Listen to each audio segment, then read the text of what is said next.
ইমন, জাকির, নাফিস আর রাইহানদের মতো শত শত যুবকের স্বপ্নের এই সকল দামি বাইকগুলা মাটির সঙ্গে মিশে যাচ্ছে।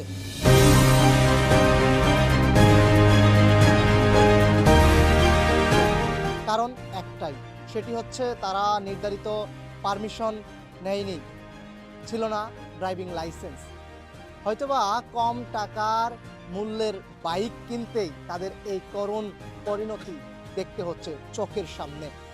রাত জেগে থাকা যেই স্বপ্নের বাইক এবং দিনের পর দিন নানান অভিমান নিয়ে পরিবারের কাছ থেকে চাওয়া সেই শখের দামি বাইকটাই এভাবেই সরকারের এই কুশাগারে পরে থেকে জং মরিচা ধরে যাচ্ছে। আর এই করুণ দৃশ্যই দেখতে হচ্ছে হাজারো হাজারো যুবকের চোখের সামনে।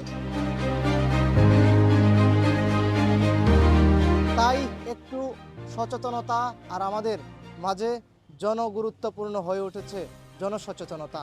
তাই আসুন, গাড়ি ব্যবহার করার আগে, গাড়িতে ওঠার আগে, দামি বাইক কেনার আগে নির্ধারিত ড্রাইভিং লাইসেন্স, বিআরটি এর অনুমোদন এবং সরকারি সকল বৈধ ডকুমেন্ট নিয়েই রাস্তায় নামি, আপনি আমি নিরাপদে থাকি।